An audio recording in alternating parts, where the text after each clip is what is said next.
Hello दोस्तों, नमस्कार। Rock mathematics के यूट्यूब चैनल पे आप लोगों का स्वागत है। आज हम लोग बिहार एसएससी के इंटर स्तरीय का जो एग्जाम होने वाला है उसको टारगेट करके जो प्रीवियस क्वेश्चन पूछा गया है स्नातक स्तर में पिछले साल 2022 में, जो आप डेट देख सकते हैं। ये आपका डेट दिया हुआ है। ये आपका 23/12/2022 में जो प्रथम पाली में पूछा गया, इसका हम लोग जो है डिस्कशन आज हम लोग पूरी तरह से करेंगे।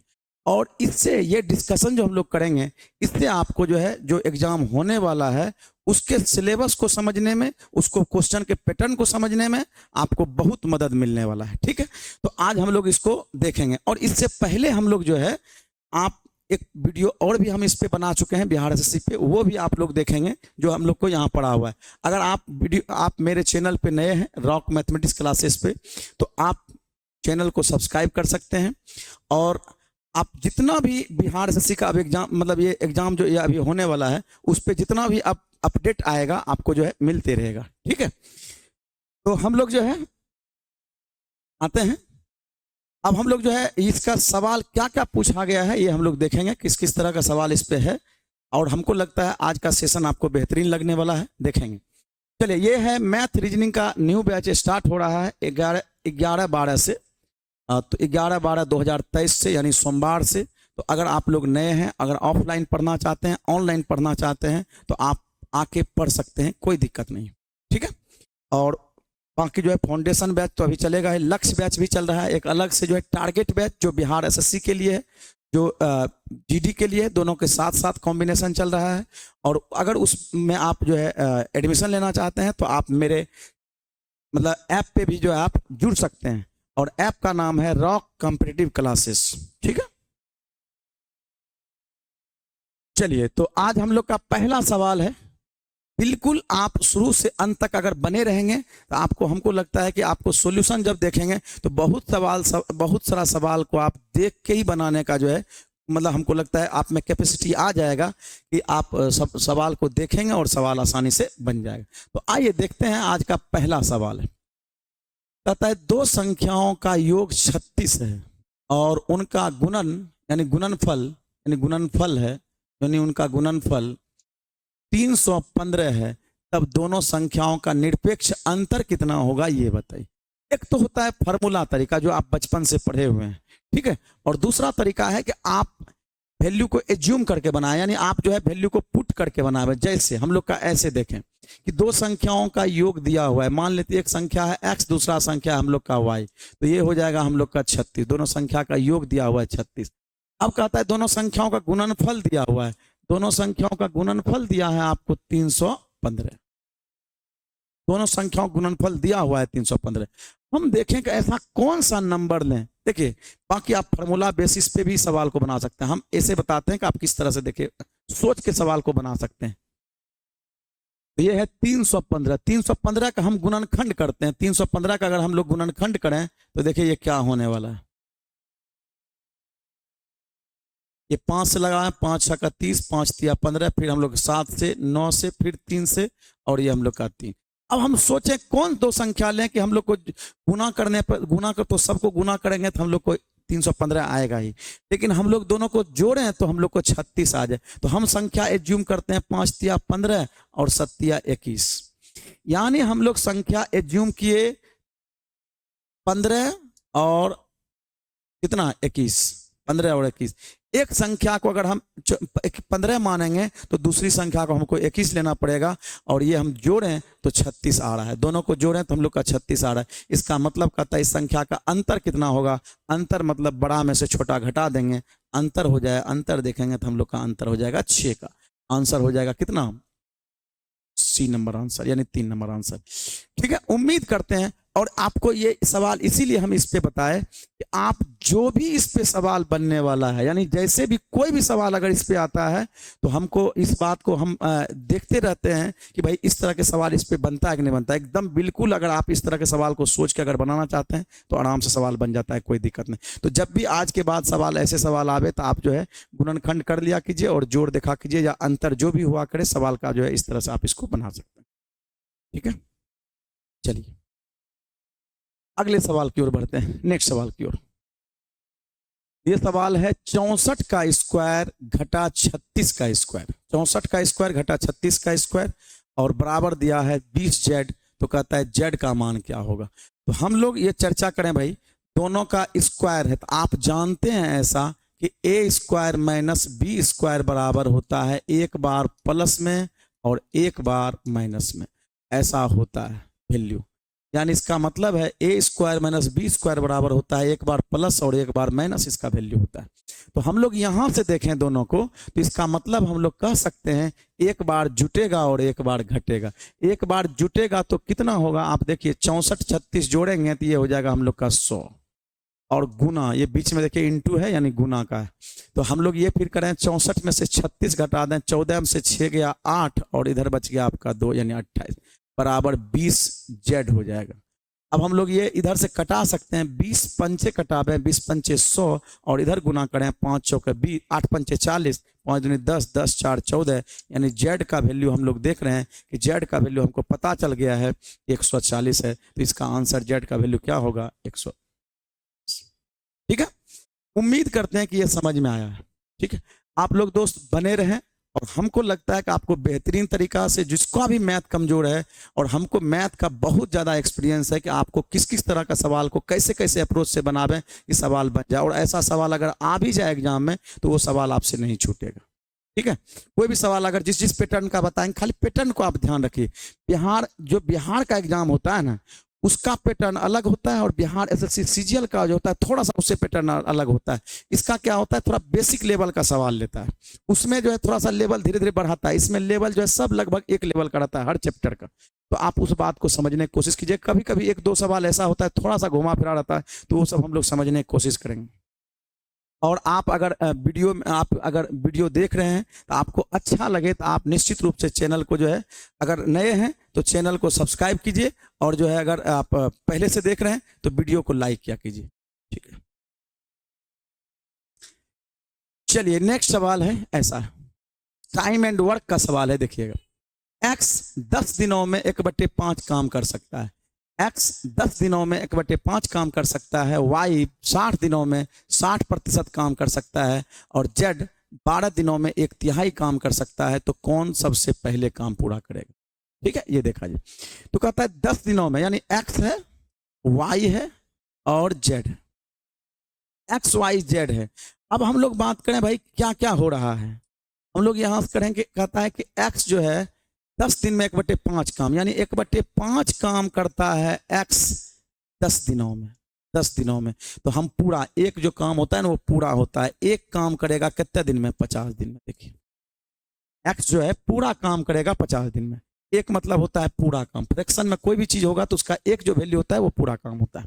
फिर हम लोग बात करें, कहता है y जो है 60 दिन में 60%, 60% का फ्रैक्शन वैल्यू होता है 3/5, यानी 60% का फ्रैक्शन वैल्यू हम लोग कह सकते हैं 3/5। कोई कहेगा कैसे, तो 60/100 अगर हम लोग करेंगे तो ये हो जाता है 20 या 60 और 20 पंचे 100। ये परसेंटेज में बताते हैं कि 20% का फ्रैक्शन वैल्यू, 40% का फ्रैक्शन वैल्यू, आपका जो है 50% का फ्रैक्शन वैल्यू, 60% का फ्रैक्शन वैल्यू क्या होता है, ये सीरीज चलता है। तो आप ये जानते हैं 60% का वैल्यू है। तो हम लोग कह सकते हैं कि 60% काम करना मतलब 3/5 काम कर रहा है y कितने दिनों में भाई, 60 दिन में। अगर हम लोग इसको कटावेंगे तो ये हो जाएगा हम लोग का 20 और ये हो जाएगा 20 पंचे 100, यानी एक का वैल्यू हो जाएगा 100 दिन। इसी तरह जेड के बारे में अगर हम लोग बात करें कि जेड कितना दिन में, तो कहता है 12 दिन में 1/3 काम करते हैं, यानी 1/3 काम करते हैं जेड 12 दिनों में। तो पूरा काम कितना दिनों में करेंगे, 12 या 36 दिनों में। तो ये देख लीजिए आप, x का निकल गया, y का निकल गया, z का निकल गया। इसका मतलब हम लोग कह सकते हैं कि सबका हम लोग को टाइम पता चल गया। तो सवाल पूछ रहा है कि तो कौन सबसे पहले काम करेगा, यानी जल्दी काम कौन किया, कम समय कौन लिया। तो इसका मतलब कम समय, यानी इसका मतलब है z लिया है और आंसर हो जाएगा क्या, z। और हमेशा टाइम एंड वर्क में हम लोग ये बात को जानते हैं, काम हमेशा कांस्टेंट होता है, यानी काम एक ही होता है, वो अलग अलग समय में करता है। ये वही x जो है 50 जो काम था कुल काम, उसको ये करता है 50 दिन में, ये 100 दिन में, ये 36 दिन में। तो सबसे पहले कौन किया, तो जेड किया, आंसर हो जाएगा पी। क्या ठीक है, आगे बढ़ेंगे नेक्स्ट सवाल की। वह सबसे छोटी संख्या बताइए जिसे 25, 40, 56 से भाग देने पर शेषफल प्रत्येक मामले में 13 बचता है। तो जब भी वह सबसे छोटी संख्या बोले, आपको एलसीएम एचसीएफ में हम बताते हैं कि जब आप एलसीएम पढ़ते हैं तो ये हम बताते रहते हैं कि जब सबसे छोटी से छोटी संख्या का, सबसे छोटी संख्या मतलब छोटी से छोटी, एलसीएम मतलब होता है लिस्ट नंबर, जो इससे भाग देने पर शेषफल कितना बचे 13, सबसे भाग देने। तो ऐसे सिचुएशन में क्या करते हैं हम लोग, सबका एलसीएम लेते हैं, यानी 25, 40 और 56 इसका एलसीएम लेते हैं। आपको बताते हैं, समझाते हैं क्या होता है। इसका हम लोग एलसीएम लेते हैं। तो एलसीएम कैसे लेते हैं, तो आप वो जो बचपन में लेते थे वैसे नहीं, अब लेना है थोड़ा स्मार्ट तरीके से। क्या, तो हम लोग इसका गुणनखंड करते हैं, अभाज्य गुणनखंड। अगर शुरू में नए नए हैं तो आप अभाज्य गुणनखंड करें, और अगर आप पहले सीख जाते हैं तो इसको हम डायरेक्ट भी बताते हैं। तो आप ऐसे करें कि भाई 7 गुना 2 गुना 2 गुना 2, ये हो गया हम लोग का 56। अब 40 लाने के लिए 8 पंचे 40, यानी हम लोग 5 डाल दिए। 25 लाने के लिए, क्योंकि 40 आ गया, सबसे बड़ा का गुणनखंड कर दिए और हम लोग नंबर डालते जाएंगे। 5 है, वो 5 का इसमें जरूरत है, यानी हम लोग का ऐसा हो गया। अब हम लोग का ये देखिए क्या हो रहा है, इसका वैल्यू जो है 5 दूनी 10, 5 दूनी 10 और 7 दूनी 14, यानी 1400 हो गया हम लोग का एलसीएम। एलसीएम हो गया हम लोग का 1400। एलसीएम निकालने का ये सबसे बेस्ट तरीका है कि आप डायरेक्ट भी गुना कर सकते थे, 8 गुना 7 करते, फिर इसका हम लोग का 5 गुना करते, डायरेक्ट 5 गुना करते, वो भी हो जाता। अब सुनिएगा, यानी ये 1400 वही सबसे छोटी संख्या है जो 25 से भी भाग लगता है, 40 से भी भाग लगता है, 56 से भी भाग लगता है। क्यों? क्योंकि ये सबका वैल्यू हम इसमें ले लिए, सबका गुणनखंड हम ले लिए। लेकिन कहता है हर मामले में प्रत्येक बार शेषफल बचना कितना चाहिए, 13। तो इसका मतलब हम 13 इसमें क्या करेंगे, जोड़ देंगे। 13 जोड़ देंगे तो आंसर हो जाएगा 14 13।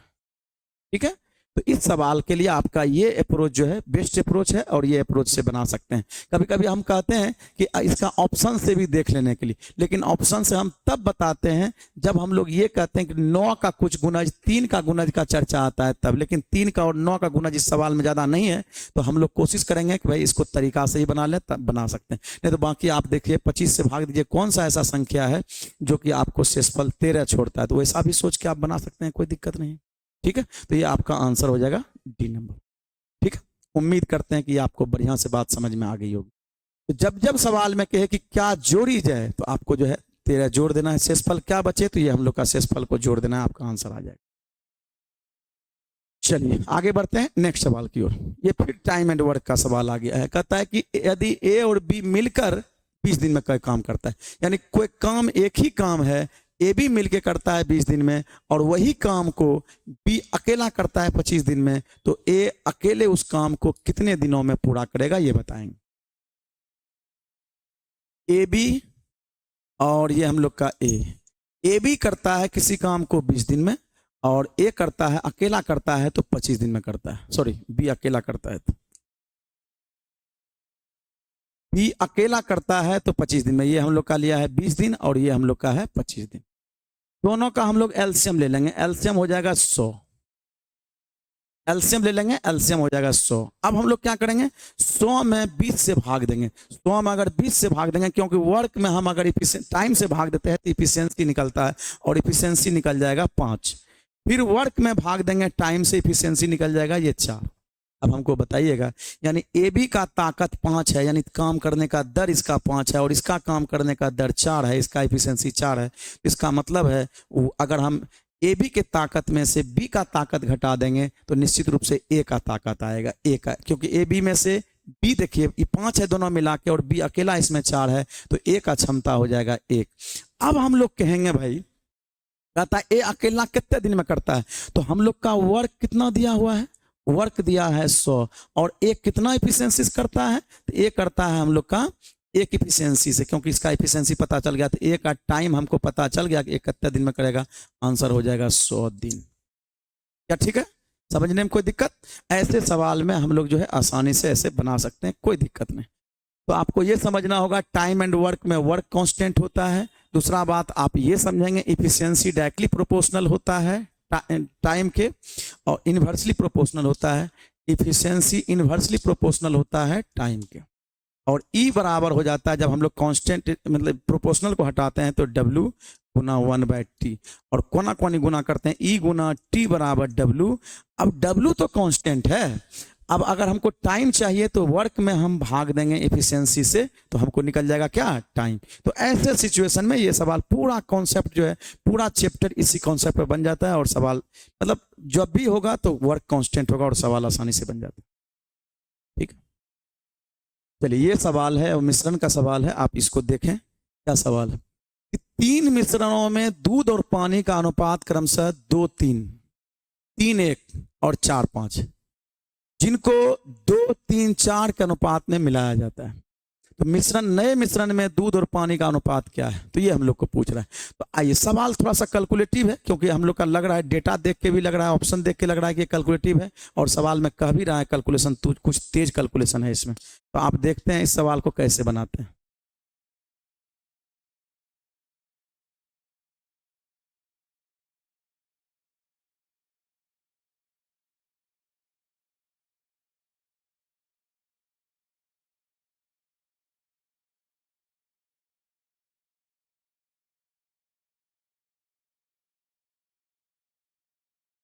चलिए, तो ये सवाल है हम लोग का कि 3 मिश्रण में दूध और पानी का अनुपात 2-3 है और 3-2 है, ये हम लोग का है।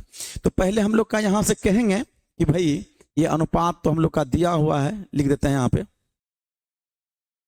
2-3, दूसरा है 3-1, 4-5। पहले ये समझिए, 3 मिश्रणों में दूध और पानी का अनुपात दिया है 2-3, 3-1 और 4-5, यानी 3 गो मिश्रण है, अलग अलग मिश्रण। और पहला वाला में जो हम लोग का दूध और पानी का रेशियो है 2-3 का है, दूसरा में दूध पानी हम लोग का 3-1 का है, और तीसरा मिश्रण में दूध और पानी 4:5। अब कहता है कि इसको 2-3-4 के अनुपात में मिलाया जाता है। इसका मतलब पहला वाला 2 kg, दूसरा वाला 3 kg, तीसरा वाला 4 kg, इस अनुपात में मिलाया जाता है। तो हम लोग को कह रहा है सवाल में कि बताइए कि इसका नए मिश्रण जो चौथा जो हम लोग का मिश्रण बनेगा, वो मिश्रण किस रेशियो में रहेगा। तो जब भी सवाल में ऐसे सवाल आवे मिलाने वाले बात, तो हमेशा इसको पहले आप बराबर किया कीजिए। बराबर करने का मतलब है, हम लोग देखेंगे यहाँ हो जाएगा हम लोग का 5, ये हो जाएगा हम लोग का 4, और ये हो जाएगा हम लोग का 9।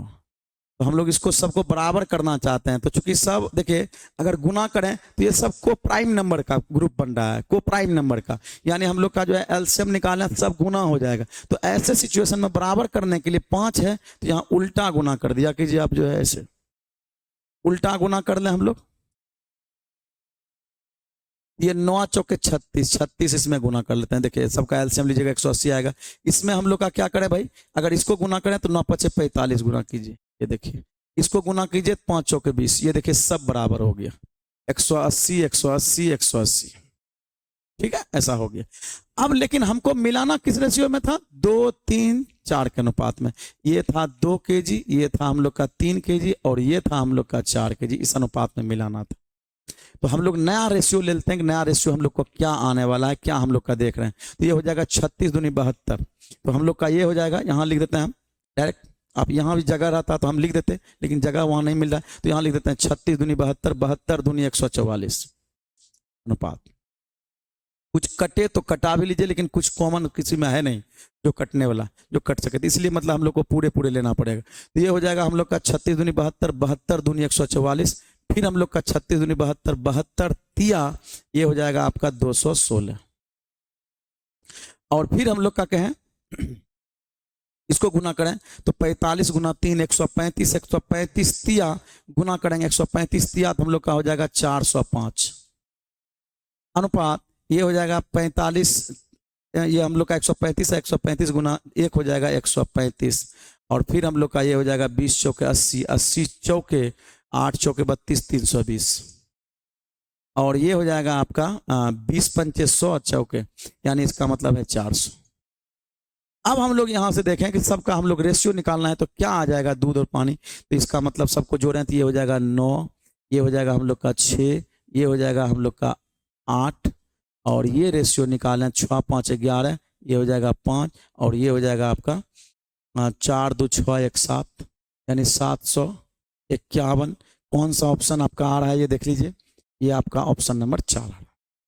उम्मीद करते हैं कि ये बढ़िया समझ में आया। जब भी मिक्सचर वाला सवाल के मिलाने के लिए कहे तो पहले बराबर क्या कीजिए, अब किस किस अनुपात में मिला रहा है, कितना कितना केजी में, 2 3 4 में, 2 3 4 में दे देंगे। और ऐसा सवाल आपको ये हो सकता है इतना भारी ना पूछे, आपको थोड़ा सा इजी लेवल वाला पूछे, दुए वाला पूछे, तीसरा आपको पूछेगा मिला के बनेगा तो क्या होगा। ऐसा सवाल आपके एग्जाम में आ सकता है। मिक्सचर का क्वेश्चन है और इंपॉर्टेंट क्वेश्चन है।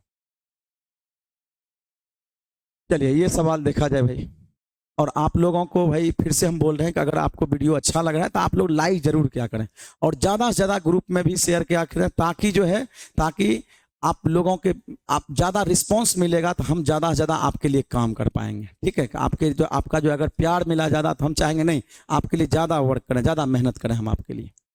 अभी हम एक एक सप्ताह हम एक एक वीडियो बना रहे हैं इस पर। अगर चाहेंगे आप तो हम सप्ताह में 3 गो 4 गो वीडियो यानी रेगुलर हम बनाना शुरू करेंगे, अगर इस पर आप चाहेंगे तो। चलिए, तो ये सवाल है भाई कि निम्नलिखित में से कौन सी संख्या एक प्राकृतिक संख्या का वर्ग है, यानी ये कौन सी संख्या है जो एक प्राकृतिक संख्या का वर्ग है। तो देखें, हम लोग प्राकृतिक संख्या का वर्ग देखने के लिए सबसे पहले तो ये देखें कि आप 1 से लेके 25 तक के स्क्वायर को ध्यान में रखिए। 25 तक का स्क्वायर, सिर्फ ये। और भी जाना चाहते हैं तो 26 तक का स्क्वायर देख लीजिए आप, या 25 तक का स्क्वायर काफी है। 1 से लेके 25 तक का स्क्वायर, जो लास्ट वाला 2 अंक है, लास्ट वाला जो 2 अंक है, अगर वो किसी के लास्ट 2 अंक है तो इसका मतलब उसी का पूर्ण वर्गमूल निकलेगा, अन्यथा पूर्ण वर्गमूल नहीं निकलेगा। जैसे 1 का स्क्वायर हम लोग कहें, 1 का स्क्वायर 1 होता है, 0 1 0 1। किसी का अगर लास्ट में 0 1 है तो उसका पूर्ण स्क्वायर रूट निकलेगा, वर्गमूल बनेगा। और दूसरा हम लोग बात करें भाई, 2 का स्क्वायर 0 4 0 4, और 5 का स्क्वायर हम लोग 3 का स्क्वायर 0 9, और 4 का स्क्वायर आपका हो जाएगा, 4 का स्क्वायर कितना 16, 5 का स्क्वायर 25। इसी तरह से आप देखते जाएंगे तो आपका 21 का स्क्वायर देखेंगे 441 आता है। इसी तरह से आप देखेंगे तो जो हम लोग का ऑप्शन में देखें, इसी तरह से आप देखेंगे तो 441 जो वैल्यू आता है, 21 का स्क्वायर आता है, 21 का स्क्वायर। तो हम लोग देखें यहाँ से 41 लास्ट में है, ये हम लोग को कभी भी लास्ट में नहीं बनेगा, लास्ट 2 अंक, ये कभी नहीं लास्ट में 2 अंक बनने वाला, ये भी नहीं बनने वाला, यही 41 बन रहा है। इसका मतलब इसका पूरा वर्गमूल निकाला जा सकता है क्या, ठीक है ना। ऐसे सवाल को आप देख के बनाएंगे और ये हो सकता है इस तरह का सवाल आवे। क्यों? क्योंकि नंबर सिस्टम से जो है बिहार एसएससी में जो सवाल बहुत भरपूर मात्रा में पूछा जाता है। अगर आप लोग चाहेंगे तो नंबर सिस्टम का जो है स्पेशल क्लास हम इस पे देंगे, ताकि आप ज़्यादा से ज़्यादा सवाल उस पर बना पाएंगे और बिहार एसएससी को मतलब ध्यान में रखते हुए। ठीक है, आगे बढ़ते हैं। ऐसे सवाल को आप सवाल देखेंगे और सवाल बन जाएगा आसानी से। चलिए, ये भी सवाल है, देखिए सब लगभग आपको नंबर सिस्टम की तरह सवाल दिख रहा है। एक स्कूल में प्रत्येक वर्ग में छात्रों की संख्या 30 है। एक स्कूल में प्रत्येक वर्ग में छात्रों की संख्या 30 है। प्रत्येक क्लास में जो है 30 छात्र हैं। नए छात्रों की भर्ती के पश्चात 4 नए वर्ग और शुरू हो जाते हैं। इसका मतलब कुछ बच्चा जो उसमें आता है तो 4 गो नया क्लास भी शुरू हो जाता है। देखिए, अब कुल वर्गों की संख्या 15 है। अब कहता है कुल वर्गों की संख्या 15 है और प्रत्येक वर्ग में 25 बच्चे हैं, तो स्कूल में कितने नए भर्ती हुए। अब हमको एक बात बताइए, पहले बच्चा कितना था भाई 30, और 4 नया आया तब 15। देखिए लॉजिक देखिए, 4 गो नया आया तो 15 हो गया। इसका मतलब पहले रहा कितना होगा 11 गो। पहले क्या गो रहा होगा 11 गो। इसका मतलब 11 गो वर्ग पहले था, क्योंकि 4 गो आया तब 15 हो गया। इसका मतलब पहले 11 गो वर्ग था, यानी इसका मतलब है 330 स्टूडेंट पहले पढ़ता होगा स्कूल में, जो है इतना बच्चा रहा होगा। अब क्या हुआ है, अब देखिए अब क्या हुआ है, अब हुआ है कि 4 क्लास और बढ़ गया, यानी 15 हो गया है। देखिए 15 हो गया और बच्चा की संख्या कितना है 25। प्रत्येक क्लास में 25 बच्चा बैठता है और ऐसे ऐसे 15 क्लास है। तो हम लोग ये देखते हैं इसको गुना करके क्या आता है। तो 25 पचे 125, यानी 25 बाकी 25 पचे 125, 125 के 5 बाकी 12, फिर हम लोग का 125 25 और 12 हो जाएगा आपका 37, यानी हम लोग का ये हो गया। अब कहता है कितने भर्ती नए बच्चा भर्ती हुए, तो ये नया वाला है, इसमें से हम लोग इसको घटा लेंगे तो ये ऑटोमेटिक आ जाएगा। 375 में से ये हम लोग का 330 घटावें तो आंसर आ जाएगा आपका 45। और कह रहा है कितने बच्चे भर्ती हुए हैं, आंसर हो गया 45। क्या ठीक है? तो आप इस चीज को समझ सकते हैं, जान सकते हैं। ठीक है, चलिए ये सवाल देखिए, इसको हम लोग कैसे बनाते हैं आप देखिएगा। कहता है 150 से छोटी सभी प्राकृतिक संख्याओं का औसत क्या होगा। आप सभी लोग जानते हैं कि प्राकृतिक संख्या जो होता है, नेचुरल जो संख्या होता है, वो गिनती की संख्या को बोलते हैं। और गिनती कहाँ शुरू होता है? गिनती 1 से शुरू होता है, यानी 1 2 3। कोई कहेगा 0 से, नहीं। 0 जो हम लोग बोलते हैं ना, उसको हम लोग बोलते हैं पूर्ण संख्या बोलते हैं, होल नंबर बोलते हैं, यानी वो होल नंबर होता है। जब 0 शुरू होता है तो उसको होल नंबर बोलते हैं, जबकि 1 से शुरू होता है तो उसको प्राकृतिक संख्या बोलते हैं। तो कहता है 150 से छोटी सभी प्राकृतिक संख्या का योग, यानी 1 2 3 4 5 ... 149 तक सभी का औसत पूछ रहा है। जब भी इस तरह का सवाल आवे, आपको जो है कह रहा है कि इस तरह का संख्या दिया हुआ है और इसका औसत पूछ रहा है, यानी एवरेज पूछ रहा है, तो एवरेज आप जानिए भाई, थोड़ा सा आप जान लीजिए क्योंकि इसमें चर्चा भी आएगा। तो हम लोग का एवरेज बराबर होता है सम बटे नंबर, सम बटे नंबर। और हम लोग एवरेज में, ये आगे चर्चा करेंगे हम लोग, एवरेज में अगर हम लोग नंबर से गुना कर देते हैं तो ये हो जाता है सम। ये एवरेज में हम लोग नंबर से गुना करते हैं तो ये हो जाता है हम लोग का सम। ये हम लोग का सम आ जाता है एवरेज गुना नंबर। अब बात करते हैं, यहाँ हम लोग देख रहे हैं यहाँ क्या हो रहा है। यहाँ एवरेज हम लोग कहते हैं जब इसको बोलते हैं हम लोग, जब लगातार संख्या हो, यानी लगातार गैपिंग जब बीच में बराबर का हो, उसको बोलते हैं कॉन्स्टिट्यूटिव नंबर, यानी लगातार संख्या, यानी गैपिंग देखिए एक एक का है। तो ऐसे सिचुएशन में जब हमको एवरेज निकालना पड़ता है, जस्ट करते हैं फर्स्ट प्लस लास्ट बटे 2, फर्स्ट प्लस लास्ट बटे 2, यानी ये हो जाएगा आपका 150 बटे 2, आंसर हो जाएगा 75। और बाकी अगर ऐसा नहीं रहता तो हम लोग ये रूल लगाते हैं, और अलग अलग सवाल को अलग अलग जैसे जैसे सवाल कहता है वैसे वैसे नियम से हम लोग बनाते हैं। क्योंकि इसमें कह रहा है प्राकृतिक संख्या का हम लोग का यहाँ तक दिया हुआ था, तो हम लोग को यहाँ से निकाले, और एवरेज होता है फर्स्ट प्लस लास्ट बटे 2। अगर सम संख्या भी होता तो हम लोग को ऐसे निकाल लेते, विषम संख्या भी होता, लास्ट प्लस संख्या दिया रहता तो हम लोग ऐसे एवरेज निकाल लेते। यानी जब कॉन्स्टिट्यूटिव नंबर रहता है, यानी लगातार अंतर समान रूप से बढ़े या घटे, तब हम लोग ये फर्स्ट प्लस लास्ट बटे 2 एवरेज कहलाता है। चलिए ये सवाल है आपका कि विक्रय मूल्य बताइए जब लागत मूल्य 36.40 रुपये और लाभ 15% हो। लाभ प्रतिशत 15% दिया हुआ है, तो हम लोग का ये दिया हुआ है। देखिए विक्रय मूल्य बताइए जब लागत मूल्य दिया हुआ।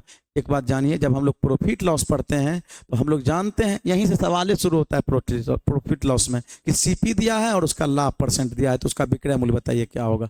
तो हम लोग जानते हैं भाई कि जब भी लाभ या हानि होता है क्रय मूल्य पे होता है, और क्रय मूल्य आपका दिया हुआ है 36.40, 36.40 दिया हुआ है।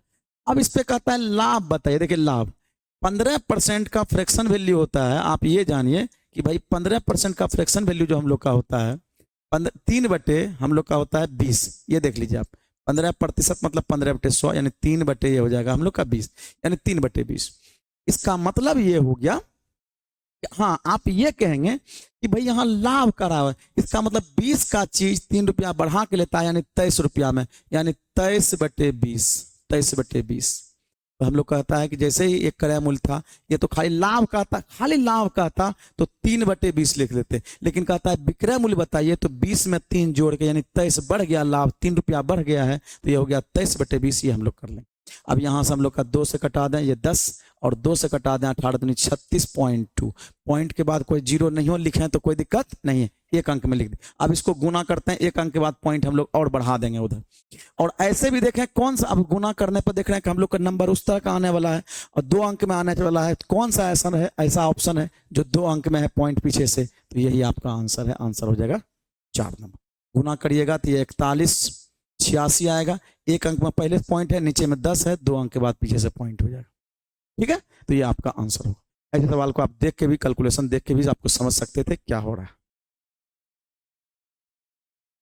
चलिए हम ये बता रहे थे कि बिहार एसएससी का जो है, जो पिछला क्लास हुआ है वो आप यहाँ से देख सकते हैं। ये वीडियो में लिंक दिया हुआ है, आप वहाँ से जो है जो पिछला क्लास हुआ है, जो पिछला क्वेश्चन का डिस्कशन करवाएं, जो 24/12/2022 में सवाल पूछा गया था प्रथम पाली का, आज जो पढ़ा रहे हैं वो द्वितीय पाली का है, तो वो आप जो है देख सकते हैं वहाँ से। ठीक है, फिर हम लोग जो, अगर आप लोग का प्यार इसी तरह से बना रहा तो निश्चित रूप से जो है आपके लिए 2018 में जो पूछा गया है, 17 में जो पूछा गया है ग्रेजुएशन लेवल, फिर इंटर में जो एग्जाम हुआ है उससे, फिर सेट डिस्कशन, ऐसा हम करते रहेंगे। ठीक है, तो आप जो है ज़्यादा से ज़्यादा संख्या में लाइक करवाइए और ग्रुप में जो है शेयर भी किया कीजिए।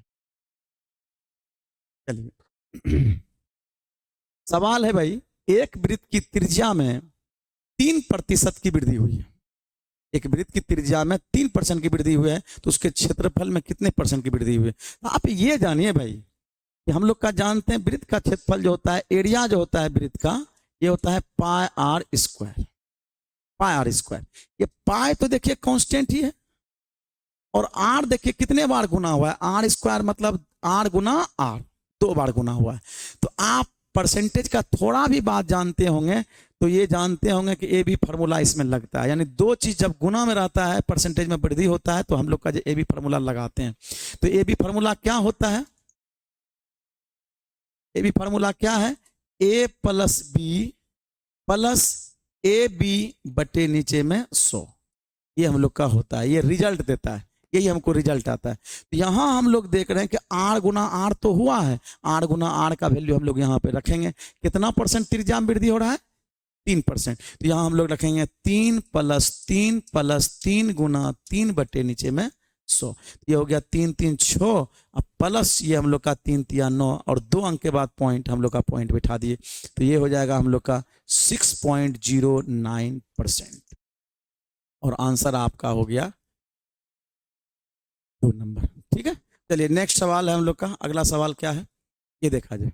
ये सवाल है आपका, देखिए तुरंत हम एवरेज का चर्चा किए थे, एवरेज का चर्चा किए थे। आप पीछे जो एवरेज चर्चा किए थे वो एवरेज सबके लिए लागू होता है।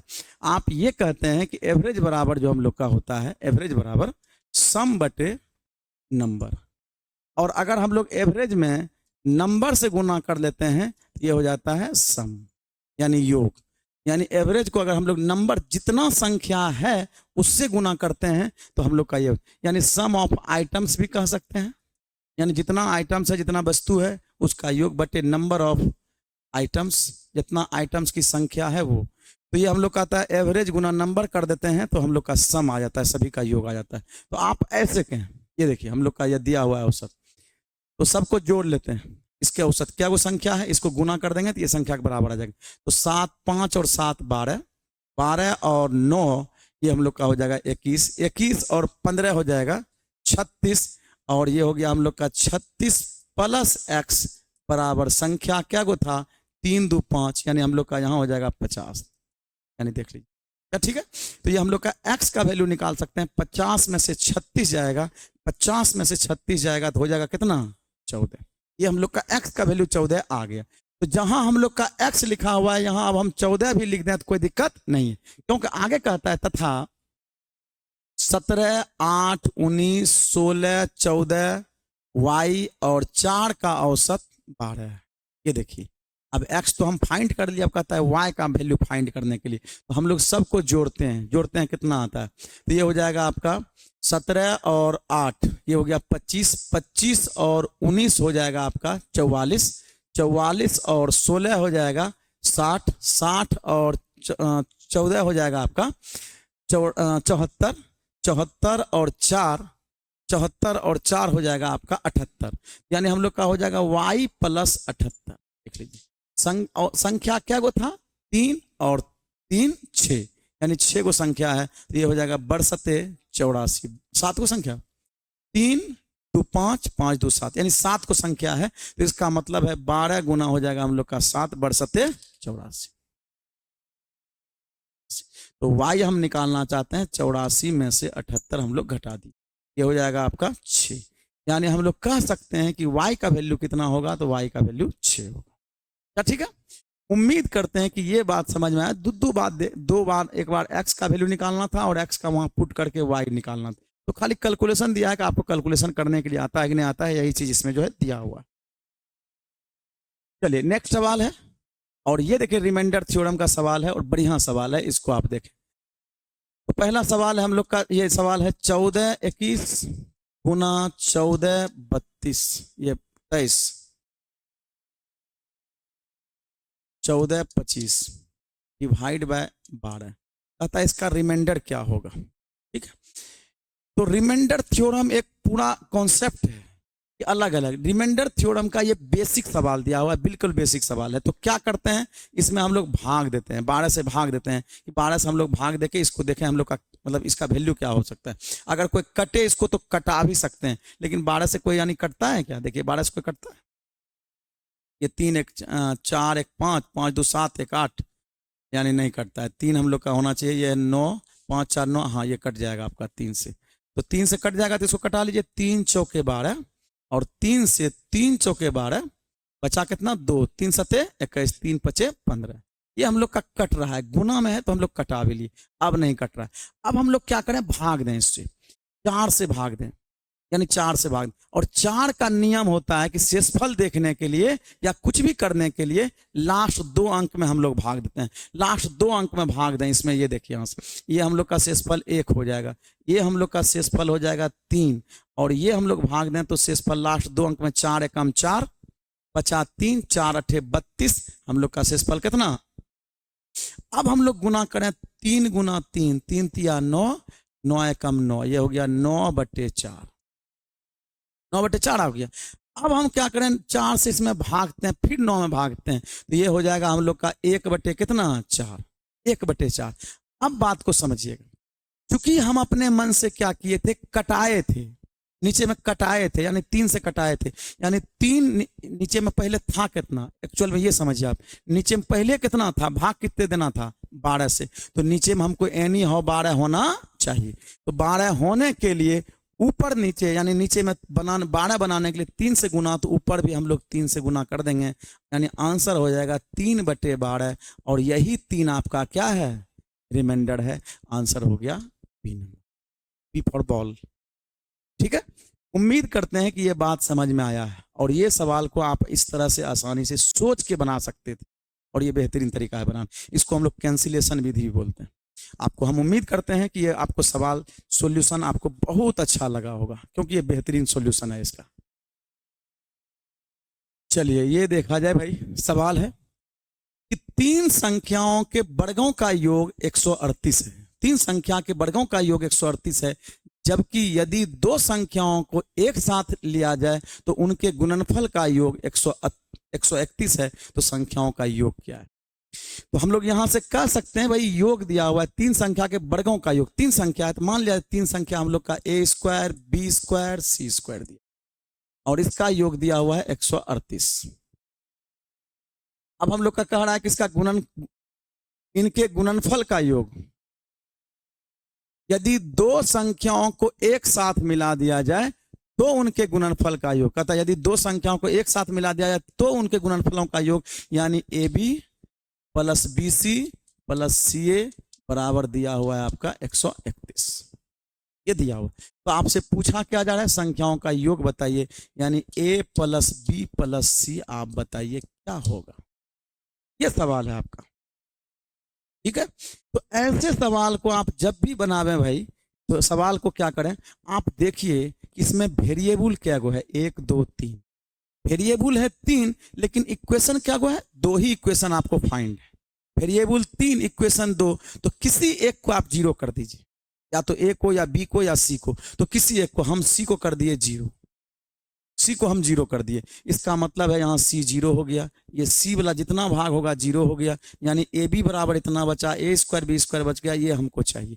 यानी अब हमको सिर्फ चाहिए A प्लस क्या, B, A प्लस B चाहिए। अब हम लोग ऐसे भी सोच सकते हैं कि गुणनफल करके हम लोग का 131, चूंकि 131 जो है आपका संख्या जो है आभास संख्या की तरह लग रहा है, गुणनखंड नहीं होगा, तो इसको आप डायरेक्ट तो ऐसे नहीं सोच सकते हैं, लेकिन आप फार्मूला में बैठा सकते हैं कि इसको स्क्वायर करते हैं, A प्लस B का होल स्क्वायर बराबर A² plus B² plus 2AB, यानी हम लोग का देखें इसका वैल्यू हो जाएगा 138 प्लस 2 गुना 131, यानी ये हो जाएगा 138 प्लस 262, यानी जोड़ेंगे तो ये हो जाएगा आपका 0, 8 2 10,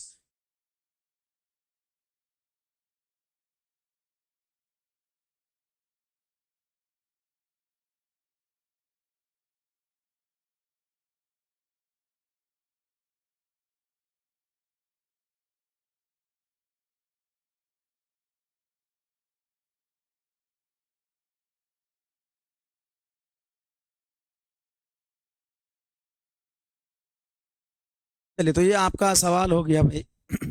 यानी 400 आया क्या, a प्लस बी का होल स्क्वायर। ये हम लोग का 400 आया, तो हम लोग कहेंगे a प्लस बी का वैल्यू क्या होगा, a प्लस बी का वैल्यू रूट अंडर 400, यानी वैल्यू हो जाएगा हम लोग का 20। यानी कौन सा ऑप्शन 20 है, आंसर नंबर। सबसे बेस्ट तरीका है, बेस्ट अप्रोच है ऐसे सवाल को बनाने का, और सवाल आसानी से आप बना सकते, कोई दिक्कत नहीं। ठीक है, नेक्स्ट आगे बढ़ेंगे। चलिए, ये सवाल है, किसी संख्या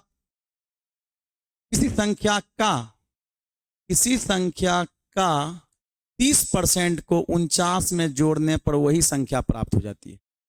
किसी संख्या का 30% कहता है कि 49 में जोड़ने पर वही संख्या प्राप्त हो जाती है, तो वह संख्या क्या है। तो किसी संख्या का 30%, मान लिया वो संख्या 100 था, उसका 30% निकालेंगे 30। इसमें जब 49 जोड़ते हैं तो ये यूनिट है। ये क्या है, यूनिट। 100 जो मानते हैं ना, एक्चुअल में ये यूनिट होता है। कहता है इसमें अगर 49 जोड़ते हैं तो इसके बराबर हो जाता है। तो हम लोग यही देखें कि ये 100 जो है इससे कितना ज्यादा है, क्योंकि वही जोड़ के तो बराबर आया है। तो हम लोग का ये देखें कि इसका अंतर कितना है, कितना ये इससे ज्यादा है। तो ये हम लोग का ज्यादा है 70, और 70 का वैल्यू हमको दिया हुआ है कितना, 49। 70 का वैल्यू हमको 49 दिया हुआ है। तो कहता है कि वह संख्या बताइए, वह संख्या क्या है। तो संख्या तो हम 100 माने थे, इसका मतलब 100 का वैल्यू हमको चाहिए। पहले ये कटा दीजिए, 10 बराबर हो जाएगा आपका 7, और हमको 100 चाहिए, दोनों तरफ 10 से गुना कर देंगे, तो ये हो जाएगा 100 बराबर 70। 100 बराबर 70। ऐसे हम लोग इसको सवाल को बना लेंगे आसानी से, कोई दिक्कत। नेक्स्ट, चलिए अगले सवाल की ओर बढ़ते हैं भाई।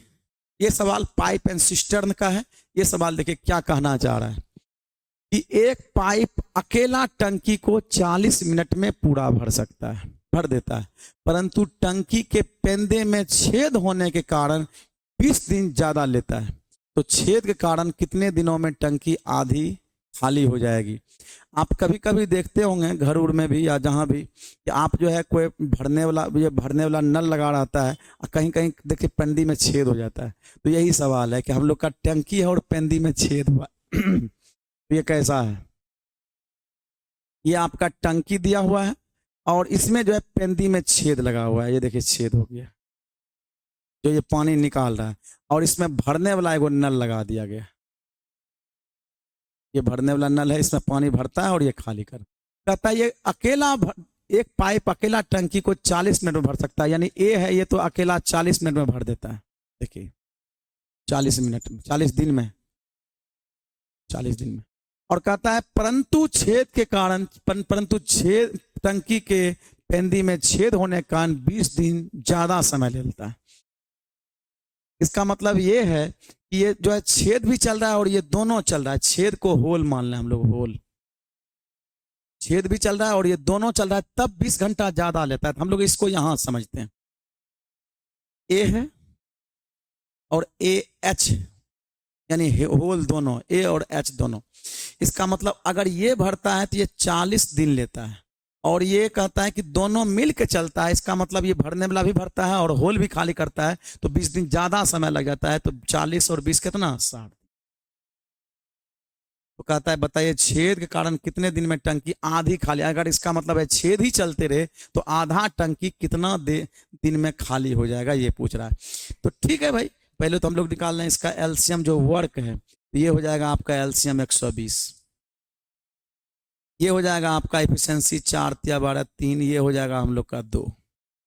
अब देखिएगा, समझिएगा, अगर AH में से, समझिए, अगर AH में से हम लोग AH में से H घटाएंगे तो क्या H मिलेगा कि नहीं मिलेगा। AH में से H A घटाएंगे तो हम लोग को H मिलेगा। इसका मतलब 2 में से 3 घटाएंगे तो माइनस इफिशियंसी आ जाएगा। एक 2 में से हम लोग AH में से A घटाएंगे, यानी 2 में से 3 घटाएंगे तो -1 इफिशियंसी हो जाएगा। इसका मतलब है टंकी खाली होगा, भराएगा नहीं, बल्कि क्या हो रहा है, इसका मतलब है माइनस रिप्रेजेंट कर रहा है कि टंकी क्या हो रहा है, खाली, यानी खाली कर रहा है वो। अब कहता है आधा टंकी खाली करना है, तो इसका मतलब आधा टंकी का कितना भाई है, यानी टोटल कैपेसिटी 120 है तो आधा है 60, अब कहता है ये एक इफिशियंसीज खाली करेगा तो होल अकेला कितने दिन में खाली कर देगा, होल का टाइम क्या होगा, तो इसका मतलब है 60 दिन। यहाँ हमको माइनस खाली ये इंडिकेट कर रहा है कि टंकी ये क्या करने वाला है, खाली करने वाला, पानी निकालता है, तो आंसर हो जाएगा 60 दिन। उम्मीद करते हैं कि ये समझ में आ गया और ये बेहतरीन तरीका है इसको समझने का, और हम उम्मीद करते हैं कि सबको बढ़िया समझ में आया। ठीक है, बस आप लोग जो है लगे रहें, जुनून से रहें, पढ़ते रहें, क्योंकि समय बहुत कम है और इस समय जो जितना भी समय है उस समय में आपको कंप्लीट करना है, एग्जाम निकालना है। बाकी आप मैथ अगर आप चाहेंगे, हम बता दिए हैं, अगर चाहते हैं कि यूट्यूब पे हम मैथ पढ़ावें तो आप ज़्यादा संख्या में, आप ज़्यादा जब प्यार देंगे तो हम ऑटोमेटिक जो है ज़्यादा आपके लिए और मेहनत करेंगे, ज़्यादा से ज़्यादा वीडियो लेके आएंगे। बाकी आप जीके पढ़ते रहें, जीके का हम जल्दी व्यवस्था कर रहे हैं, जीके का भी क्लास होने वाला है और वो जो है साथ साथ चलेगा और आपका तैयारी भी पूर्ण होते जाएगा। ठीक है, आगे बढ़ते हैं। चलिए, तो दो संख्याओं का अंतर दिया हुआ है 840। यदि एक संख्या का 15% दूसरी संख्या का, एक संख्या का 5% दूसरी संख्या का 15% है तो दोनों संख्याएं ज्ञात करें, दोनों संख्याएं क्या है। तो ये हम लोग देख लेते हैं कि दोनों संख्याएं क्या है। आइए, कहता है दो संख्याओं का अंतर दिया हुआ है। एक तो ये भी तरीका है कि आप अंतर ही देखें कि किसमें 840 का अंतर आ रहा है। 840 का अंतर कौन सा ऐसा है कि 840 का आ रहा है। अगर दो दो में आ रहा है तो इसका मतलब समय वेस्ट करना हो गया। अगर एक के गुम किसी में आता है तो इसका मतलब ये सही है। तो ये देखें हम लोग का आता है क्या अंतर, 840 840 आ रहा है अंतर, यानी ये अंतर आ रहा है। क्या इसमें 840 का अंतर आएगा क्या, यानी तो हम लोग का 40 का तो अंतर ये भी नहीं करेगा। इसमें हम लोग का देखें, हाँ ये 840 का अंतर इसमें भी आ रहा है, नहीं 840 का, इसका मतलब आपका टाइम वेस्ट हो चुका है। ठीक है, और ये जो है ऐसे हम लोग का 840 का अंतर यहाँ भी आ रहा है। तो ऐसे सवाल तब तो हम लोग को ये बनाना नहीं, तब तो ये करना है हमको पहली संख्या का, यदि एक संख्या का 5%, काश एक ही ऑप्शन मिलता। अब हम लोग मार लेते, आंसर बना लेते इसको। तो एक संख्या का 5% दूसरी संख्या का 15% के बराबर है। क्यों, कहता है कि यदि एक संख्या का 5% दूसरी संख्या का 15% है, ये हम लोग का हो गया। ये कटाते हैं, 5 या 15, x के सामने इधर 3 है, y के सामने इधर 1 है, तो हम लोग का जो है x:y हो जाएगा आपका 3:1, 3:1। इसका मतलब x अगर 3 है तो y कितना है, 1 है। x अगर हम लोग का 3 है तो y 1 है। तो ये हम लोग का बात को देख लें, यहां से समझ लें। अब हम लोग का कह रहा है कि दोनों के बीच का अंतर कितना का है, 840 का है। तो अंतर हम लोग देखें कितना का है, 2 बराबर 840, यानी 1 बराबर 420। तो हमको निकालना है, ये हो जाएगा आपका 1260, 1260, और ये हो जाएगा आपका 420। ये हम लोग का जो है 420, यानी हम लोग का कौन सा ऑप्शन हो गया, ऑप्शन नंबर ए। ठीक है, और ऐसा नहीं था कि इसका प्रायोरिटी पहले दिया जाता ऑप्शन, ऐसा है तो ऐसा नहीं। जब ऑप्शन अंतर हम लोग सबका मिल गया तो इसका मतलब वहाँ टाइम हम लोग का वेस्ट हो गया। इससे पहले तो हम लोग यही तरीका से निकाल ले, और ये तरीका निकालना बहुत ज़्यादा मुश्किल है नहीं, आप इसको भी आसानी से बना सकते थे। चलिए, ये सवाल है आपका, ये सवाल है, देखते हैं हम लोग। सवाल है कि स्टार के किस छोटे से मान के लिए ये दिया हुआ है वैल्यू 648 स्टार 458 11 से विभाज्य होगी, 11 से विभाजित होगी स्टार के किस मान के लिए। तो हम लोग यहां से कहेंगे स्टार के किस वैल्यू के लिए। तो 11 का रूल क्या है भाई, 11 का रूल है कि अल्टरनेट संख्याओं के योग का अंतर 11 का गुणज होना चाहिए।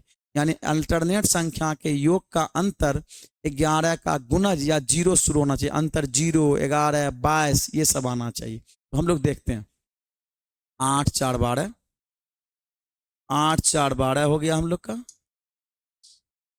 8 4 12, 12 और 8 20, 20 6 26।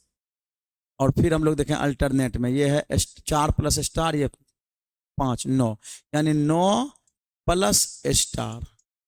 इसका मतलब इसका अंतर देख लेते हैं, यानी अल्टरनेट के संख्या का अंकों का अंतर। यानी हम लोग का क्या हो रहा है, 26 में से ये हम लोग का घटाएंगे तो ये हो जाएगा 26 में से 26 घटा 9 माइनस स्टार। ये हो जाएगा हम लोग का, ऐसा कहें ये हो जाएगा 16 में से 9 गया 7, यानी 17 माइनस स्टार। अब हम लोग देखें कि क्या हम स्टार का वैल्यू क्या रखें कि हम लोग का 11 का गुणज बन जाए। तो इसका मतलब है हम लोग रखेंगे, यहाँ रखें, अगर हम लोग 6 रखते हैं तो 17 में 6 जाएगा 11, यानी 11 आ रहा है। तो इसका मतलब 11 गुणज बन रहा है, या 0 होना चाहिए 11 होना चाहिए, तो हम लोग का 11 बन रहा है। तो हम लोग कहेंगे क्या रखने पर हुआ है, 6 रखने पर हुआ है, आंसर नंबर हो जाएगा 1। क्या ठीक है? तो ऐसे सवाल में हम लोग इस तरह से अप्रोच लगाएंगे। नेक्स्ट, चलिए भाई, संयोग से ये रीजनिंग का एक सवाल आ गया है। ठीक है, ये रीजनिंग का सवाल है। इसमें हम लोग का वैल्यू क्या होगा, ये हम लोग का रीजनिंग का सवाल आ गया है। ठीक है, मिसिंग नंबर जो उसमें रहता है ना, वही मिसिंग नंबर वाला इसमें सवाल आ गया। तो आइए, कोई बात नहीं, इसमें देख लेंगे हम लोग का क्या होता है रीजनिंग, चूंकि रीजनिंग भी हम लोग का इसमें पूछा जाता है, तो वही रीजनिंग का सवाल। देखिए यहाँ क्या हुआ है, क्या कॉन्सेप्ट लगा है यहाँ। यहाँ है 2 गुना 3 का वैल्यू 49 है, 3 गुना 4 का वैल्यू 916 है, और ये 9 गुना 7 का वैल्यू कहता है क्या होगा। तो देखिए यहाँ क्या हुआ है, अगर हम लोग सोचें तो 2 का स्क्वायर हो जाएगा 4, 2 का स्क्वायर हुआ है, 2 का स्क्वायर हम लोग का 4, 3 का स्क्वायर 9। यहाँ हम लोग का स्क्वायर करें तो ये हम लोग का 3 का स्क्वायर है 9, 4 का स्क्वायर 16, यहाँ हो जाएगा 9 का स्क्वायर 7 का स्क्वायर, 9 का स्क्वायर 81, 7 का स्क्वायर 49, आंसर हो जाएगा आपका 81 49। कौन सा ऑप्शन है, ऑप्शन नंबर। क्या ठीक है? ऐसे आप जो है इसको बना सकते थे, लॉजिक था इस सवाल में, और लॉजिक से आप सवाल को बना सकते थे, कोई दिक्कत नहीं। ये रीजनिंग का इस तरह का पूछा जाता है सवाल जो है। चलिए आगे एक सवाल है कि एक विक्रेता एक उत्पाद को लागत पर 5% लाभ पर बेचने का इरादा रखता है।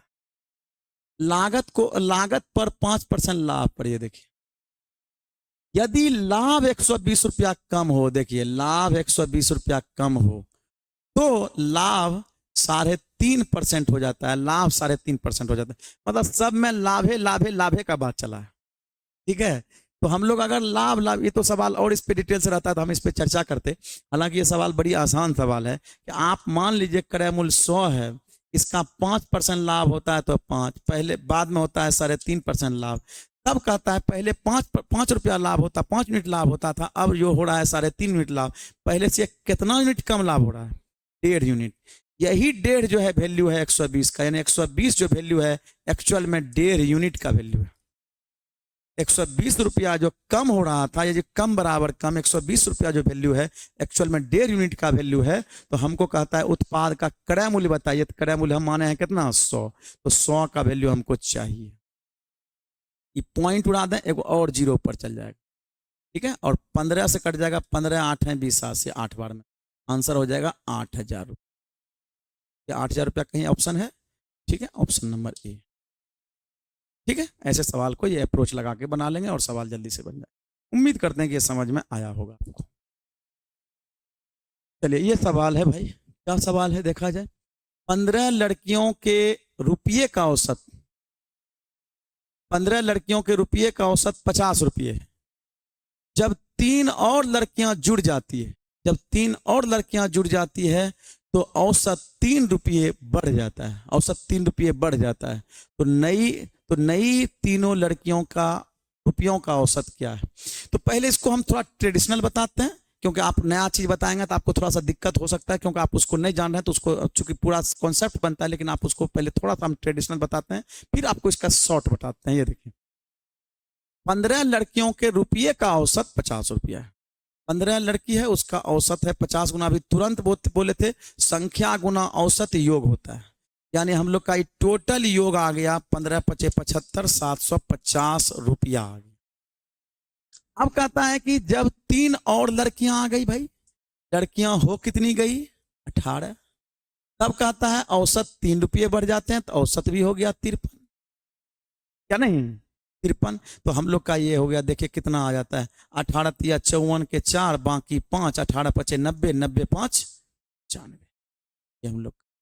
तो कहता है कि बढ़ जाता है, तीनों लड़कियों का औसत रुपया बताइए। तो ये हम लोग का देखें बढ़ के इतना हो गया, पहले इतना था, कितना बढ़ा 4 0 और ये 204, कितना में बढ़ा भाई, क्या गो लड़की में से, 3 लड़की में से, यानी 3 गो लड़की थी, इसका मतलब है 3 से इसमें भाग देंगे, 6 × 18, और हम लोग का हो जाएगा 3 × 6 = 18, और 2 बचा, 3 × 8 = 24, यानी 68 रुपया हो।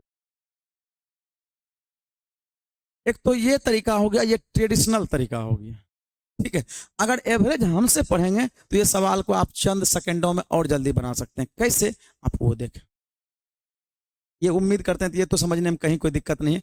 अगर ये आपको समझने में दिक्कत नहीं है तो हमको लगता है इस चीज को आप समझने का प्रयास कीजिए कि लड़की थी, 15 लड़कियों की औसत 50 रुपये है, तो जब 3 और लड़कियां जुड़ जाती है तो औसत 3 रुपये बढ़ जाती है। तो नई लड़कियों का औसत क्या है, जो नई लड़की, तो न्यू एवरेज बराबर ही फॉर्मूले होता है, हम बताएंगे जब आपको जो है न्यू एवरेज जो आया उसका औसत क्या होगा।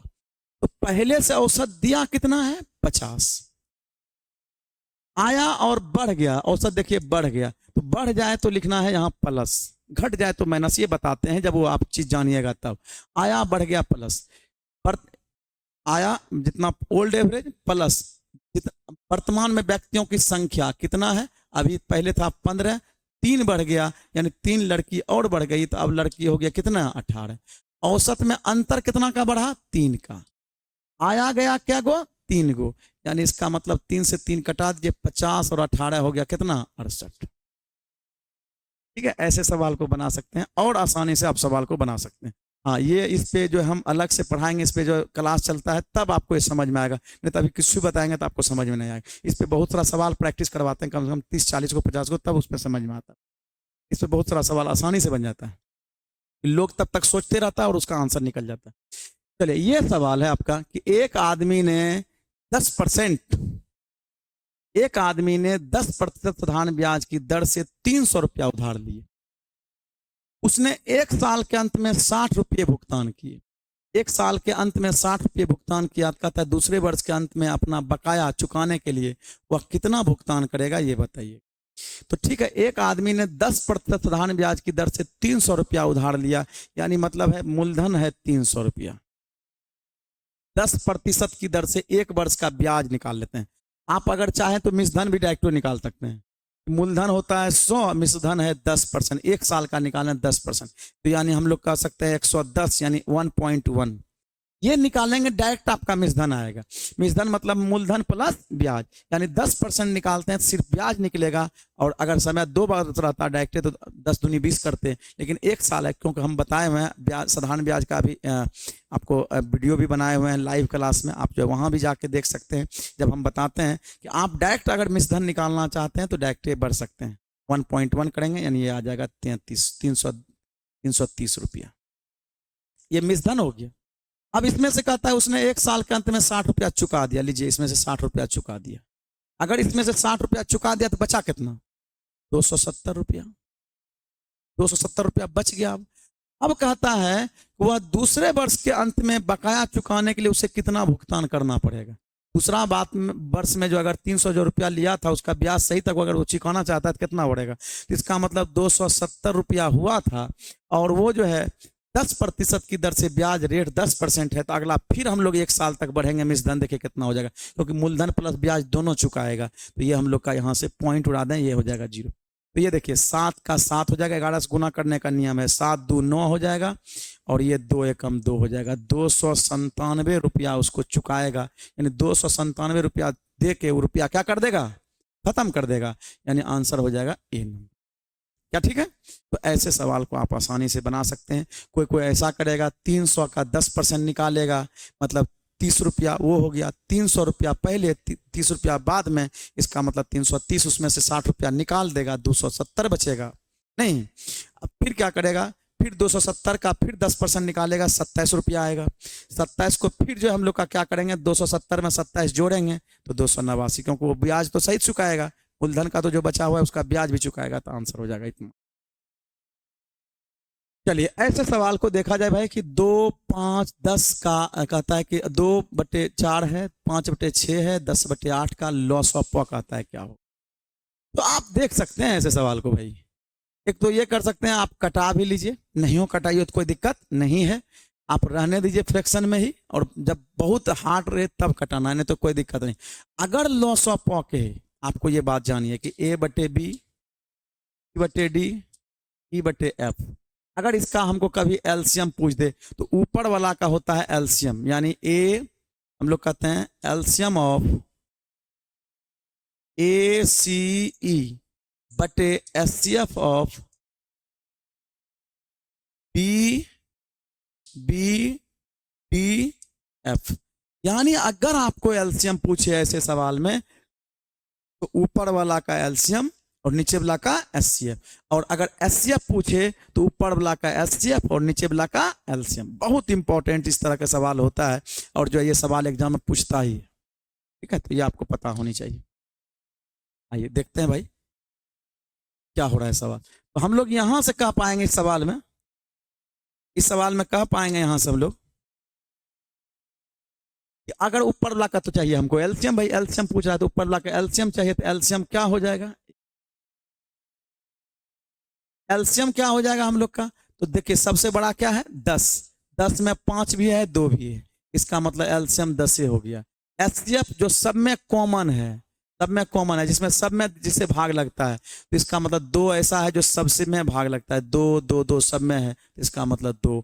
आंसर हो जाएगा 5/1, यानी 5/1, या 5 कहिए आंसर 5 यानी 5/1 यानी आंसर हो जाएगा 4। क्या ठीक है? ठीक है, तो ये सवाल को भी आप बना सकते हैं आसानी से, कोई दिक्कत। चलिए ये सवाल देखिए। ये सवाल तो भाई एसएससी में पूछा गया, ये बीपीएससी में भी सवाल पूछा गया, और इस तरह के सवाल जब पूछा जाता है नंबर कहता है अंक ही खोजिए। यदि कहता है यदि आप 1 से 100 तक की संख्याएं लिखें तो आप उन्हें लिखने में कितनी बार 2 लिखेंगे। कहता है 2 आप कितनी बार लिखेंगे। 2 लिखने के लिए हम लोग क्या करें, तो पहले आप ऐसे सोचिए, आपको ये लिखना ही होगा 2, फिर हम लोग का 12, और फिर हम लोग का 22, फिर हम लोग का 32।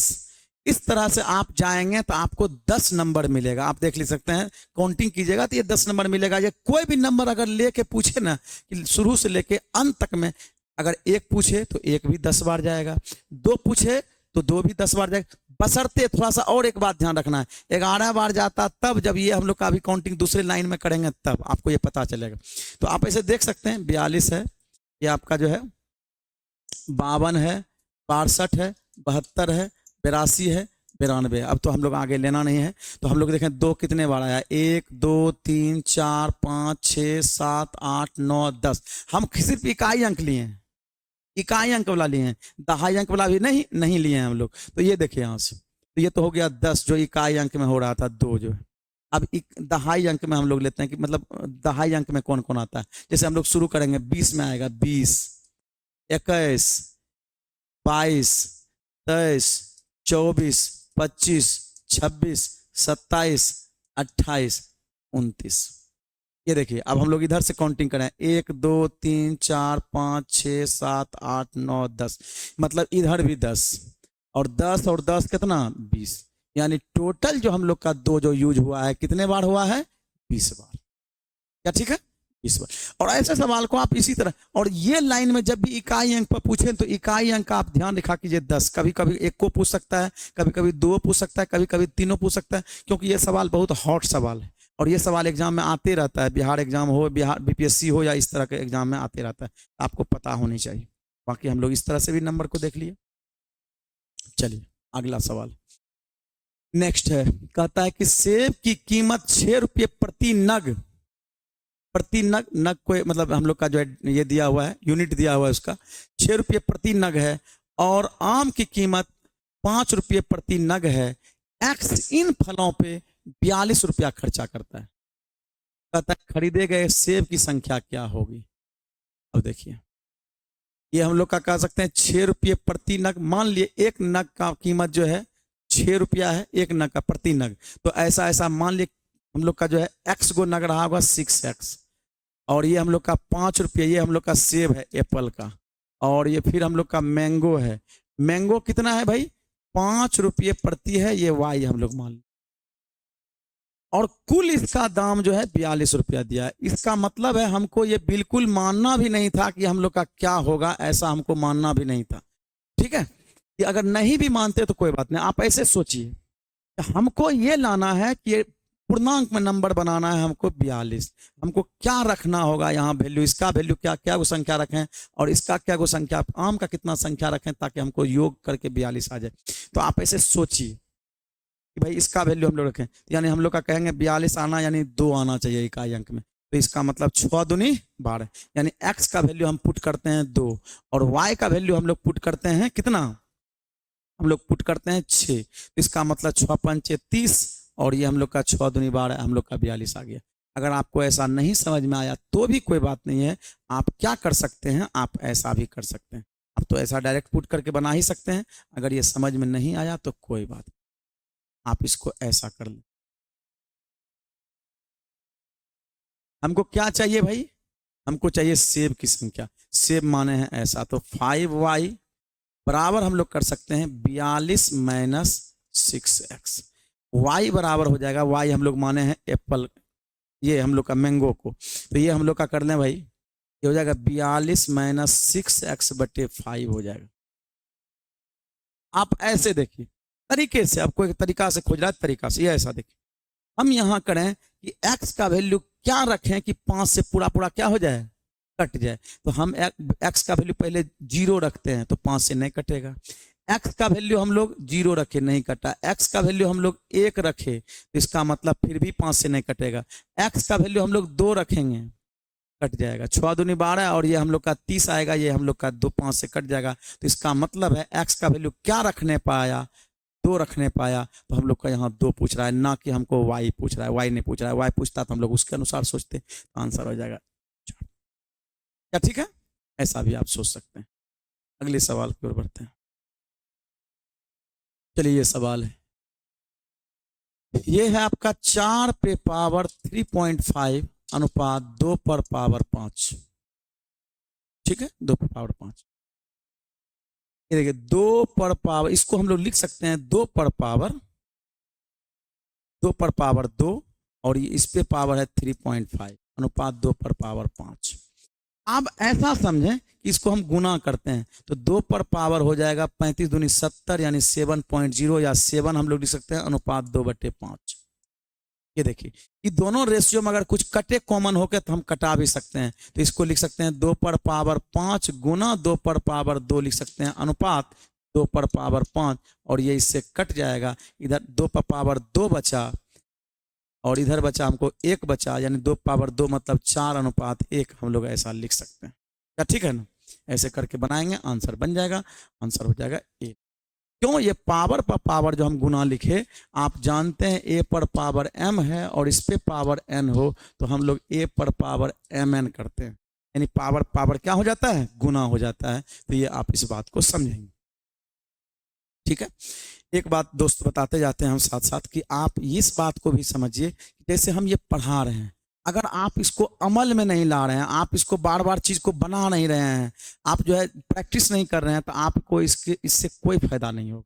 इसलिए आप चाहें तो जितना भी हम प्रीवियस क्वेश्चन 1 बाय 1, जितना हमको लगता है जो क्वेश्चन कम से कम हम डालेंगे, अगर 1 बाय 1 क्वेश्चन पे एनालिसिस कर लिया जाए तो आपका एग्जाम में लगभग जो है 80% क्वेश्चन तो इससे आप बना सकते हैं। बाकी और भी जो है सेट से बनाइए क्वेश्चन, और हमको लगता है कि ये 110% वाला बात बोले हम, इस बात को समझिए। जितना हम समझाए इससे लगभग 80% क्वेश्चन आपको इसी लेवल से सवाल मिल जाएगा।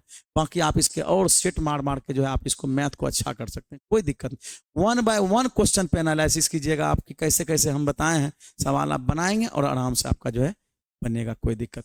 देखिए इस तरह का भी सवाल है, कह रहा है कि 4x² minus 10xy plus 6y² बराबर 0 हो तो x/y का मान क्या होगा।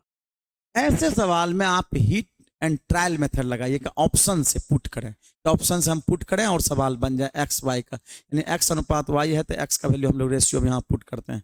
यहाँ लगते हैं x की जगह 2 रखते हैं, 2 का स्क्वायर 4, 4 का स्क्वायर 4 4, 4 गुना 4 16, और यहाँ हम लोग रखते हैं 3, 3 का स्क्वायर 9, 9 छके 54, 54 और 16 करेंगे 70, 54 और 16 करेंगे 70, जोड़ेंगे यहाँ माइनस हो जाएगा, 3 दूनी 6 यानी हो जाएगा 60, यानी ये सेटिस्फाइड नहीं हुआ, यानी 60 हो जाता तो हम लोग का सेटिस्फाइड हो जाता, मतलब ये ऑप्शन नहीं होगा। इसका मतलब इससे ये निष्कर्ष निकला कि ये अगर नहीं होगा ऑप्शन तो इसका मतलब ये भी ऑप्शन नहीं होगा। अब ये हम लोग ऑप्शन देखते हैं, एक इसका देखते हैं हम लोग का क्या हो रहा है, इसमें देख रहे हैं हम लोग का क्या हो रहा है। अगर 1 1 रखते हैं तो 1 का स्क्वायर 1 यानी 4 हो जाएगा, ये 6 हो जाएगा और ये 6 4 10 10 10 में कट गया। यानी ये हो गया। अगर जब ये हो गया तो ये सिर्फ बोला है, इसका मतलब हमको इसको भी चेक करना होगा। 3 अनुपात आगे 2 है, यहाँ 2:3 था, यहाँ 3:2 था, तो इसको भी हमको चेक करना बन जाता है कि भाई इसको हम लोग चेक करें तो क्या हो रहा है हम लोग का। तो यहाँ करते हैं 3 का स्क्वायर 9, 9 चौके 36, और ये हम लोग का हो जाएगा 2 का स्क्वायर 4 और 6 चौके 24। 36 और 24 ये हम लोग का हो जाएगा कितना 60, और ये हम लोग का हो जाएगा 3 दूनी 6, 6 दूनी 60, बिल्कुल ये 60 हो गया। यानी ये इससे कट जाएगा, मतलब ये तो हुआ ही था, ये सिर्फ नहीं होगा बल्कि ऑप्शन हो जाएगा। ठीक है, तो ऐसे सवाल में आप ये अप्रोच लगा के बनावे और सवाल बन जाएगा। ठीक है, आगे बढ़ते हैं।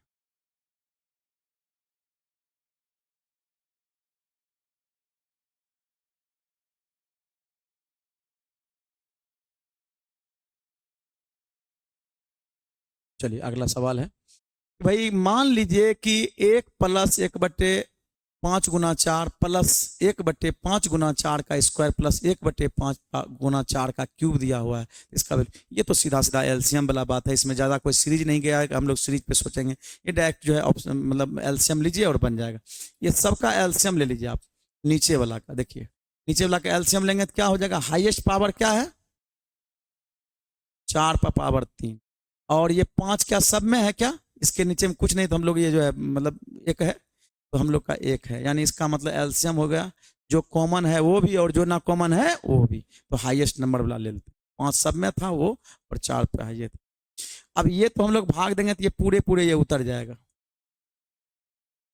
प्लस इससे भाग देंगे 5 कट जाएगा, 4 एगो कट जाएगा, 4 का स्क्वायर बच जाएगा, यानी हम लोग का 16 कर सकते हैं, यानी 4 का स्क्वायर, प्लस इसमें भाग देंगे 5 कट जाएगा, 4 का स्क्वायर यानी 4 एगो बचेगा, 4 हो जाएगा, 4 एकम 4, इससे भाग देंगे तो हम लोग का 1 बच जाएगा। और यहाँ से हम लोग का करेंगे भाई तो ये हो जाएगा 4 का क्यूब 64, 64 गुना हम लोग कर लें 5, 5 चौका 20 और 6 पंचे 30, 30 और 2 32, 320, प्लस ये हो जाएगा हम लोग का 16, प्लस ये हो जाएगा 4 प्लस ये 1, और ये हम लोग का अभी तुरंत निकाले 320। तो हम लोग का ये देखें 320 कौन कौन ऑप्शन में, अच्छा एक ऑप्शन है ऐसा जो कि 320 है, तो वो भी आप कर सकते हैं, बाकी आप इसको जोड़ लीजिए। ये हो जाएगा हम लोग का 16 4 20, 20 20 40, यानी 340 और 41 341 बटे नीचे में 320, यानी हम लोग का आंसर जो है ऐसा हो जाएगा। ठीक है, ऐसा भी सोच सकते हैं। बाकी आप इसका सिर्फ नीचे वाला का एलसीएम लेते तो भी आंसर लेके मार सकते थे, यानी नीचे वाला का अगर एलसीएम ले लेते तो एलसीएम से भी पता चलता कि नीचे वाला किसका वैल्यू हम लोग का एलसीएम वाला आया है, तो वो हम लोग का निकालते। क्यों, क्योंकि ये हम लोग का 4 वाला आएगा। देखिए यहाँ 4 और 5 का गुना है तो लास्ट में एक मतलब उसका इकाई अंक 0 बनना ही चाहिए एलसीएम का। ये ऑप्शन नहीं हो सकता है, ये ऑप्शन नहीं हो सकता है, ये ऑप्शन नहीं हो सकता है, यानी आप सवाल को देख के भी मार सकते, सवाल देखते और बन जाता। क्योंकि हम चाहे पहले प्रोसेस बता दें फिर आपको जो है इस तरह से सवाल को जो है सोल्व कर सकते। चलिए ये सवाल देखिए कितना बढ़िया सवाल है, इसको देखिए आप। कहता है √2 3√2 5√2 डॉट डॉट डॉट का 18वां पद ज्ञात कीजिए क्या होगा। तो हम लोग देखें इसके आगे में कुछ नहीं तो क्या है, एक है, एक है, ये हम लोग का ऐसे। आप एक बात गौर कीजिए, √2 सब में है, देखिए ऑप्शन में भी √2 है, √2 को हम छोड़ देते हैं कि √2 नहीं है, तो ये क्या है 1 3 5 डॉट डॉट का 18वां पद बोल रहा है, 18वां पद। ये कौन सा सीरीज चल रहा है, विषम संख्या की सीरीज, और विषम संख्या का जो सीरीज चलता है भाई ये हम लोग का यहाँ दिया है 8वां, तो विषम संख्या का जो हम सीरीज बताते हैं कैसा होता है 1 3 5 7 डॉट डॉट डॉट, अंतिमा पद जो बनता है 2n-1 बनता है। हालांकि इसको कोई दूसरा लोग बनाएगा तो इसको एपी पे ले जाके बनाएगा, लेकिन हम चाहते हैं कि आप डायरेक्ट इसको समझें ऐसे, यानी विषम संख्या का पद इस तरह से चलता है, सम संख्या का पद ऐसे चलता है 2 4 6 8 10 लास्ट में 2n तक। लेकिन जो अगर विषम संख्या का चलता है सीरीज तो हम लोग का ऐसा चलता है, और दिया है 18वां पद निकालना है, 18वां पद निकालना है, यानी n बराबर हम लोग को दिया हुआ है कितना 18, n बराबर दिया हुआ है हमको 18, तो इसका मतलब हम लास्ट में रख देते हैं तो वो हम लोग का लास्ट वाला संख्या मिल जाएगा। तो ये कहता है बताइए इसका 18वां पद क्या होगा, अंतिमा टर्म क्या होगा, तो इसका मतलब है 2n-1 यानी 2 गुना 18 माइनस 1, 18 दूनी 36 माइनस 1 यानी 35, यानी आंसर सिर्फ सर्फ में √2 लगा हुआ है, खाली इसमें √2 लगा दें, तो कौन सा ऑप्शन है ऐसा? ऑप्शन नंबर, क्या ठीक है? ये हम लोग जो है तरीका से बनाएंगे, और हमको लगता है कि बेहतरीन तरीका है, जितना भी सवाल आपको बता रहे हैं सब बेहतरीन तरीके से, जबरदस्त तरीका है।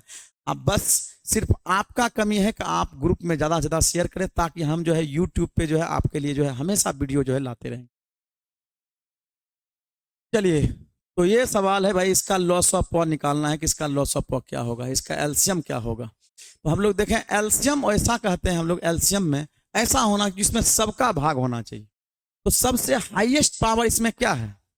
17 है, तो 3 पर पावर 17 ही इसका आंसर हो जाएगा। क्यों? क्योंकि इसमें देखिए 3 पर पावर 12 भी है गुना में, ये हम लोग का 3 पर पावर 7 भी है, तो इसका मतलब एलसीएम हो जाएगा 3 पर पावर कितना? 17, जिसमें कि सबका भाग है। यानी हम लोग कहते रहे हैं कि यानी बड़ा संख्या को गुणनखंड करते हैं, उसमें सबका भाग होना चाहिए, आंसर नंबर हो जाएगा कितना? 2। ठीक है, उसमें 12 भी है गुणज के रूप में, हम लोग गुणज के रूप में कह सकते हैं। क्यों? 17 को हम लोग लिख सकते हैं, देखिए क्या क्या लिख सकते हैं, यानी हम लोग का 17 3 पावर 17 जो है, ये देखिए इसको लिख सकते हैं हम लोग 12 गुना 3 पर पावर 5,